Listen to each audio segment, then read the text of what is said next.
नमस्कार साथियों, आपका बहुत बहुत स्वागत। मैं दिवाकर विक्रम सिंह।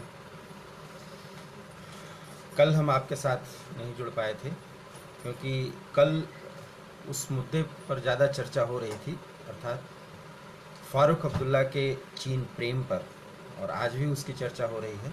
हालांकि इस खबर को सबसे पहले हमने आप लोगों के साथ शेयर किया था और इस पर एक विश्लेषण भी दिया था। वो परसों अर्थात लगभग 5 या 6 बजे के करीब हमने आपसे उस पर बात की थी। और फ़ारूक अब्दुल्ला और 370 को लेकर के आज वो सारी चर्चा हो रही है। निश्चित रूप से फ़ारूक अब्दुल्ला देशद्रोही तो करार दिए ही जाने चाहिए, ये बात सच है। और उस पर तमाम चर्चाएं हैं। इस पर सरकार को सोचना होगा कि किस तरह से नेशनल कॉन्फ्रेंस और पीडीपी के साथ आगे व्यवहार करना है या उनको साइड लाइन करना है और राष्ट्रवादी शक्तियों को घाटी में ज़्यादा प्रभावी बनाना है। ये एक अलग मुद्दा है। लेकिन इतना तय मानिए कि जैसा कि हमने विश्लेषण में कहा था, चीन और पाकिस्तान का जो गठजोड़ है वो सीमा पर एक ऐसी मुश्किल पैदा कर सकता है आने वाले समय में, और जिसके पीछे कारण कश्मीर ही होगा, जिससे भारत की मुश्किलें बढ़ सकती हैं। हालांकि भारतीय सेना का दावा है और पूरा हमें विश्वास है कि भारतीय सेना इन दोनों के साथ दो मोर्चे पर लड़ाई आराम से लड़ सकेगी, क्योंकि पूरे जज्बात के साथ और देश प्रेम के साथ और पूरी तरह से इक्विप्ड होकर के हमारी सेना रणनीतिक रूप से दोनों को एक साथ चुनौती देने के लिए तैयार खड़ी है। और ये स्थिति पैदा ज़रूर होगी जिसके पीछे चीन की ही भूमिका होगी। पाकिस्तान तो अब उसका पिछलग्गू देश हो गया है और उसका मेन कारण बनेगा कश्मीर और पीओके।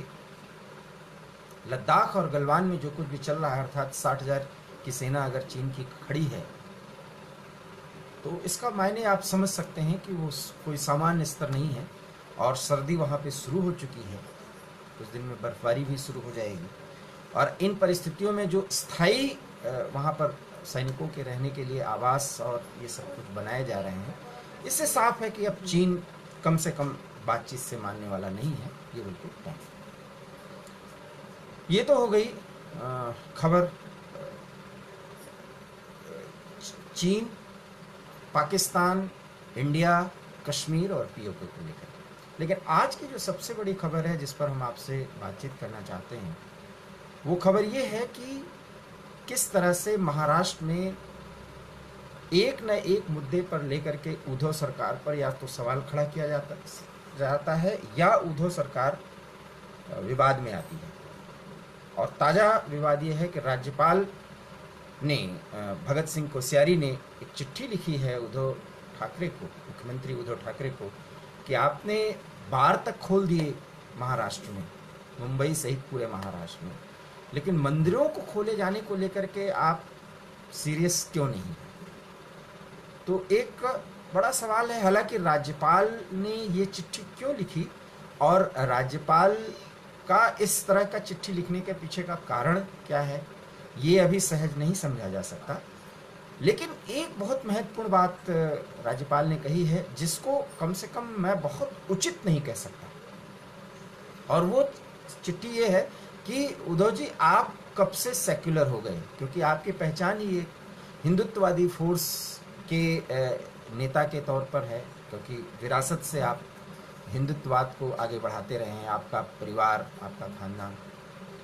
और उन्होंने सेक्युलर और हिंदुत्व के दायरे में एक राज्यपाल होने के नाते जो पत्र लिखा है, कम से कम मैं इस स्तर पर सहमत नहीं हो सकता। क्योंकि राज्यपाल का जो एक संवैधानिक दायित्व होता है वो इस तरह के राजनीतिक बयान को आगे बढ़ाए या राजनीतिक एक सवाल पूछे जिसमें हिंदुत्व और सेक्युलर के आईने में कोई चीज़ देखा जाता हो या कोई मुद्दा देखा जाता हो, वो कम से कम किसी विवाद को शांत नहीं करेगा, उसे बढ़ाएगा। ये मेरा मानना है। इसलिए मैं मानता हूँ कि उद्धव ठाकरे को इस तरह का पत्र राज्यपाल ने अगर लिखा है तो ये विवाद का विषय बनेगा, पहली बात। दूसरी बात कि मंदिर खोला जाना या मंदिर का बंद किए जाने का निर्णय अभी तक बरकरार रखना, इसके पीछे एक लॉजिक है जो उद्धव ठाकरे ने कहा है, उससे मैं सहमत हूं कि अभी कोरोना का काल है और कोरोना के बाद अनलॉक फेजेस में हम धीरे धीरे आगे बढ़ रहे हैं। एक बार भी एक साथ सारा कुछ हम ओपन नहीं कर सकते। इसके पीछे भी उनका लॉजिक बिल्कुल सही है, और लॉजिक इसलिए सही है क्योंकि महाराष्ट्र सबसे ज़्यादा कोरोना से प्रभावित राज्यों में रहा है, प्रथम रहा है, आज भी वो प्रथम है। इन परिस्थितियों में कम से कम मंदिर जैसे एक सार्वजनिक और आध्यात्मिक दृष्टिकोण से महत्वपूर्ण स्थान को पूरी तरह से एक साथ खोले जाने पर एक समस्या बढ़ सकती है, और इसलिए शासकीय दृष्टिकोण से एक वाइज डिसीजन है कि अभी एक साथ सारे मंदिर ना खोले जाएं। लेकिन फिर एक सवाल उठता है, देखिए हमें बहुत निरपेक्ष होकर के हर मुद्दे पर बात करनी चाहिए। वो ये है कि फिर बार और इस तरह के जो सोशल ज़रूरत की चीज़ें हैं वो क्यों खोल दिए गए, क्योंकि बिना बार खोले भी अभी चल सकता था, और बार अगर खोले गए तो फिर वहाँ भी सार्वजनिक एक स्थल ही है, लोग पहुँचते हैं और संक्रमण की संभावना वहाँ भी बढ़ती है। तो फिर मंदिर क्यों नहीं, क्योंकि मंदिर तो एक ऐसा स्थान है जहाँ नैतिकता के तहत, जहाँ एक दायरे के तहत लोग एक अनुशासन के तहत जा सकते हैं, सोशल डिस्टेंसिंग और मास्क सैनिटाइज़र का प्रयोग करते हुए वो वहाँ जा भी सकते हैं। तो ये दो बातें एक ऐसी हैं जो राज्यपाल के माध्यम से, वो भी चिट्ठी के द्वारा कही गई हैं। इससे कम से कम 100% स्वतः जो मस्तिष्क से आदमी व्यक्ति सहमत नहीं हो सकता। वो इसलिए कि ये कोरोना का काल है।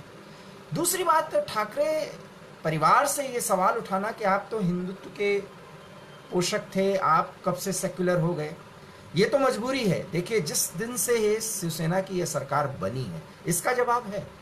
वो जिस बेमेल अंदाज में, जिस बेमेल तरीके से, जिस बेमेल सैद्धांतिक तौर पर पार्टियों के साथ सहयोग करके आगे बढ़ी है, उसमें तो ये सवाल उठना स्वाभाविक है।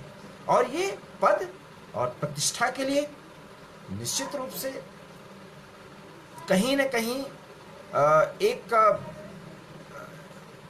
इस पूरी व्यवस्था के साथ जो ये उद्धव की सरकार या शिवसेना आगे बढ़ रही है, उसमें उसने सिद्धांतों से समझौता किया है।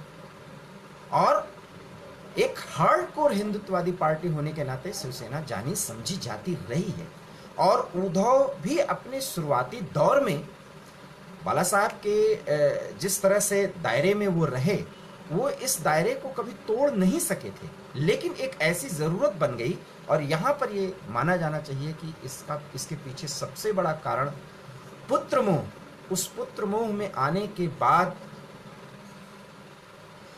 वर्तमान मुख्यमंत्री उद्धव ठाकरे जी, अर्थात आदित्य ठाकरे उनके पुत्र हैं, उनके कारण कई ऐसे डिसीजंस उनको लेने पड़े जिसके कारण से सैद्धांतिक तौर पर जो एक सिद्धांत रहा है शिवसेना का, उससे वो समझौता करते हुए दिखाई देती है।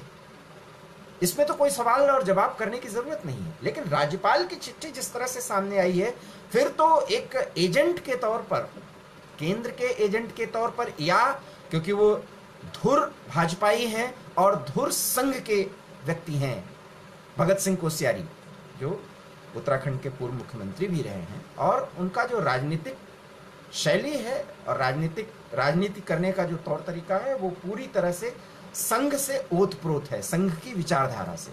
ऐसे में उनको इस तरह से एक हार्ड लाइन लेते हुए चिट्ठी लिखना राज्यपाल की भूमिका में रहते हुए उचित नहीं है, क्योंकि वो कोई भी निर्णय एक राज्यपाल के तौर पर अगर लेते हैं तो वो संविधान के दायरे में और राज्यपाल के पद की जो गरिमा होती है उसके दायरे में ही ले सकते हैं। ऐसे में एक राजनीतिक शैली में, राजनीतिक अंदाज में, एक राजनीतिक पार्टी का पक्ष लेते हुए जो दिख रहा है, उनको अगर ये पत्र उनके द्वारा लिखा जाता है तो इससे एक सवाल तो खड़ा होगा, और उसका जवाब उद्धव ठाकरे दें न दें, उद्धव की पार्टी शिवसेना सेक्युलर है या नहीं, ये तो एक अलग मुद्दा हो जाएगा। ये उद्धव जाने और उनकी पार्टी जाने।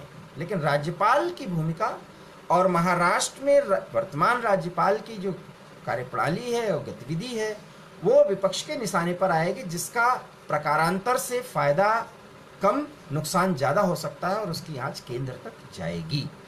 तो इस तरह से ये जो चिट्ठी लिखी गई है और उसमें सीधे सीधे उन्होंने उद्धव ठाकरे और से सवाल किया है कि आप सेक्युलर कब से हो गए। तो देखिए, अभी तक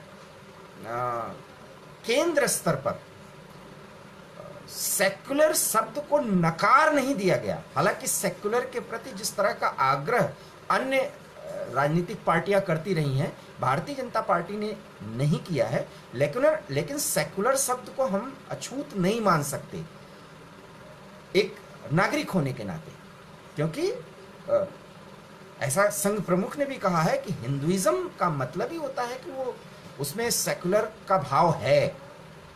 तो एक दूसरे के पूरक बनाए जा सकते हैं अगर आप हिंदुत्ववादी सोच के हैं।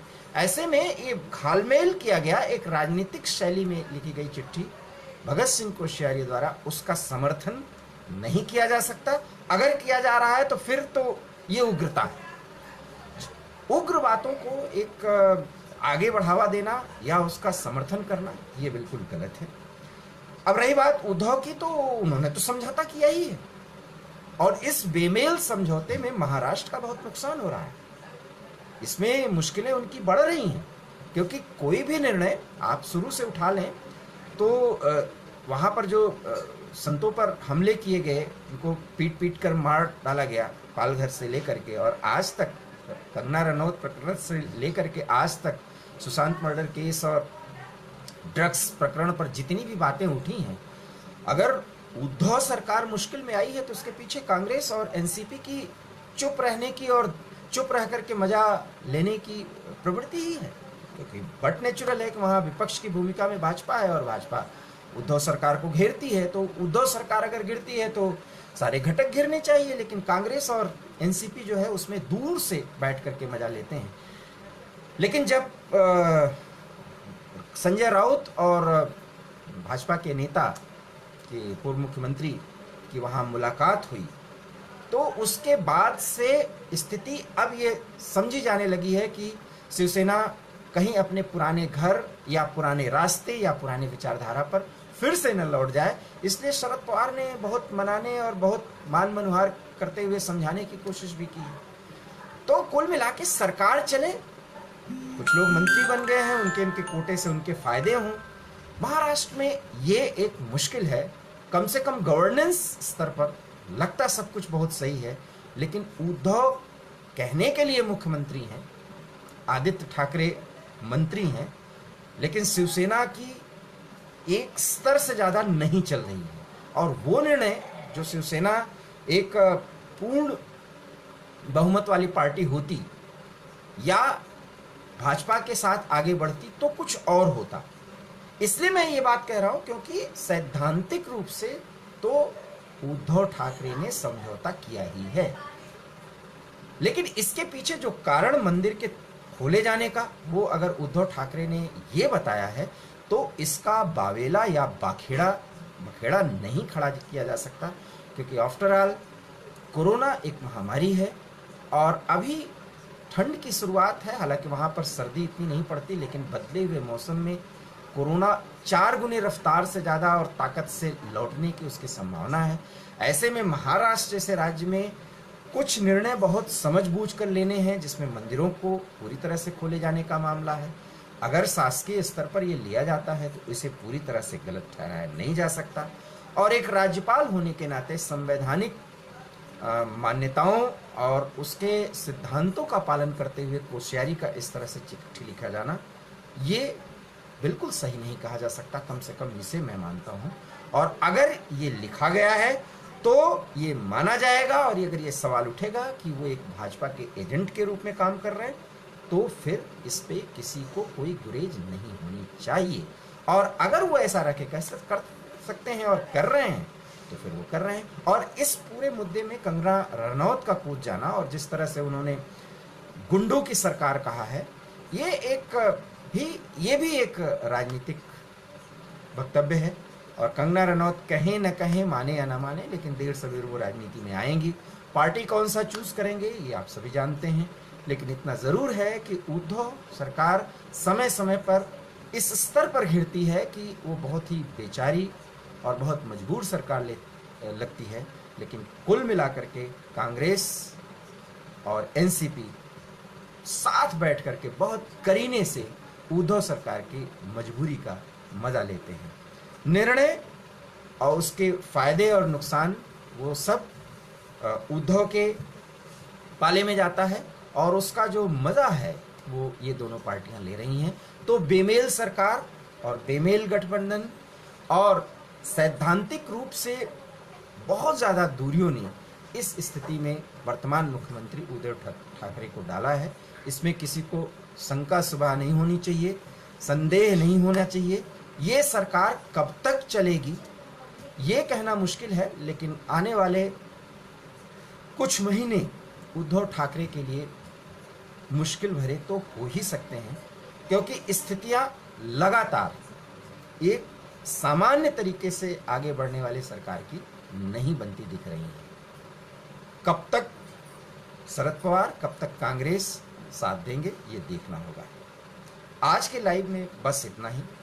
अगर आपको हमारा ये वीडियो पसंद आया हो तो प्लीज़ इसे लाइक करिए, इसे शेयर करिए और हमारे चैनल हार्ट टॉक इंडिया को सब्सक्राइब करिए। बहुत बहुत धन्यवाद। नमस्कार।